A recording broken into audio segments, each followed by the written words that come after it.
ટૂંકમાં શૈક્ષણિક હેતુ સિવાય કોઈ કાર્ય થઈ શકશે નહીં કે કોઈને ભાડે આપી શકાશે નહીં કે તેમાંથી નફો રળી શકાશે નહીં. વિરાણી હાઈસ્કૂલના પ્રવર્તમાન ટ્રસ્ટીઓએ આ વિરાણી સ્કૂલના મેદાનમાં એક મોટું ખાણીપીણીનું બજાર ઊભું કરી દીધું છે.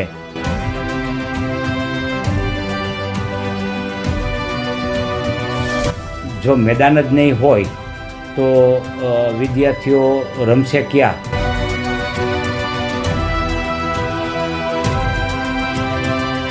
એટલે આ મોટો પ્રશ્ન છે.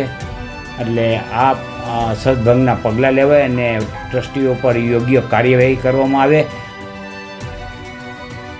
આ જમીન વેચવા માટેના પ્રયત્નો થયેલા પણ એની ઉપર અમે 2019-20ની અંદર કાર્યવાહી કરી અને તે અટકાવી દીધેલું છે.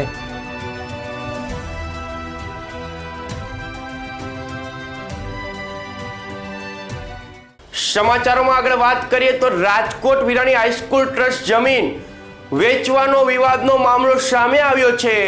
વિરાણી હાઈસ્કૂલ ટ્રસ્ટ જમીન વેચવાના મામલે પૂર્વ વિદ્યાર્થીઓ દ્વારા કાલે રાષ્ટ્રીય શાળામાં સંમેલન મળશે, જેમાં દેશ વિદેશમાં રહેતા પૂર્વ વિદ્યાર્થીઓ ઓનલાઈન સંમેલનમાં જોડાશે. 1000 કરોડનું મેદાન માત્ર 51.51 કરોડમાં વેચી કાઢવામાં આવ્યું હોવાની આશંકાને લઈને અનેક તર્ક વિતર્ક સર્જાય છે. તો 83% ગ્રાન્ટ મેળવતી વિરાણી સ્કૂલ સામે ઈડી દ્વારા તપાસ કરવામાં આવે તેવી માંગ પૂર્વ વિદ્યાર્થીઓ દ્વારા કરવામાં આવી છે. વિરાણી હાઈસ્કૂલ મેદાન મામલે અગાઉ પણ કોર્ટમાં મુદ્દો પહોંચ્યો છે.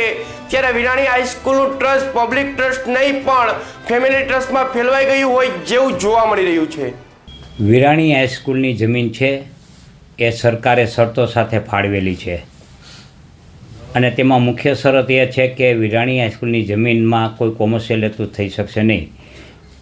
ટૂંકમાં શૈક્ષણિક હેતુ સિવાય કોઈ કાર્ય થઈ શકશે નહીં કે કોઈને ભાડે આપી શકાશે નહીં કે તેમાંથી નફો રળી શકાશે નહીં તેવી સ્પષ્ટ શરતો હોવા છતાં વિરાણી હાઈસ્કૂલના પ્રવર્તમાન ટ્રસ્ટીઓએ આ વિરાણી સ્કૂલના મેદાનમાં એક મોટું ખાણીપીણીનું બજાર ઊભું કરી દીધું છે. એટલું જ નહીં, ત્યાં કોમર્શિયલ રીતે રમતગમતના ક્રિકેટ રમતના બોક્સો બનાવેલ છે. આ બધી બાબતો છે એ જે મૂળભૂત હેતુથી જે જમીન અપાયેલ છે તે મૂળભૂત હેતુની વિપરીત છે, વિરુદ્ધ છે. એટલે તેની પર શરત ભંગના પગલાં લેવા જોઈએ તેવી અમારી અરજી કલેક્ટરને સમક્ષ પડેલી છે. પ્રાંત અધિકારીને અમે પણ અરજી આપેલી છે. આ અરજીનો હજી યોગ્ય નિકાલ થયો નથી. એટલે આ તાત્કાલિક બંધ કરાવવું જોઈએ અને જે રાજકોટના વિદ્યાર્થીઓ છે, રમતવીરો છે, એ રમતવીરોને રમવા માટે મેદાનને ખુલ્લું કરવું જોઈએ. જેવી રીતે રાજકોટમાં અત્યારે દિન પ્રતિદિન મેદાનો ઘટતા રહ્યા છે અને આપણે વૈશ્વિક સ્તરે આપણે રમતગમતને પ્રોત્સાહન આપવા માટે સરકાર પ્રયત્નો કરી રહી છે. તેવા સંજોગોમાં જો મેદાન જ નહીં હોય તો વિદ્યાર્થીઓ રમશે ક્યાં? એટલે આ મોટો પ્રશ્ન છે. એટલે આ સદભંગના પગલાં લેવાય અને ટ્રસ્ટીઓ પર યોગ્ય કાર્યવાહી કરવામાં આવે અને જે નફો રળ્યો છે એ ટ્રસ્ટીઓ પાસેથી વસૂલ કરવામાં આવે. આ બધી અમારી માંગણીઓ છે.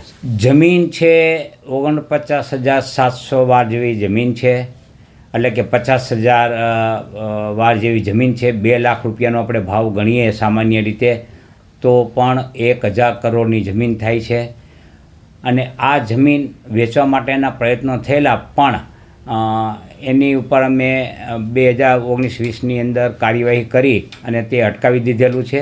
પણ હજી તેમની માનસિકતા છે અને ટ્રસ્ટીઓનો દોરો છે એ જમીન ઉપર છે. એટલે મારી દ્રષ્ટિએ આ જમીન સરકારી છે અને સરકારી રહેવી જોઈએ અને સરકારની પરવાનગી વગર કોઈ પણ કાર્ય થવું જોઈએ નહીં. વેચાણ સિવાય સહિતની કોઈ પણ તબદીલી થવી જોઈએ નહીં એવી અમારી માંગણી છે.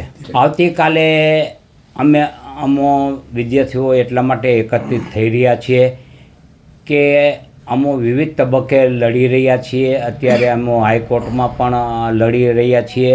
અત્યારે કલેક્ટર સમક્ષ પણ અમે લડી રહ્યા છીએ આ લડતને કેવી રીતે મજબૂત બનાવી અને આગળની સ્ટ્રેટેજી નક્કી કરવા માટે અમો એકત્રિત થયા છીએ અને જે શરતભંગ થયો છે તે શરતભંગ ઉપર સત્વરે પગલાં લેવાય અને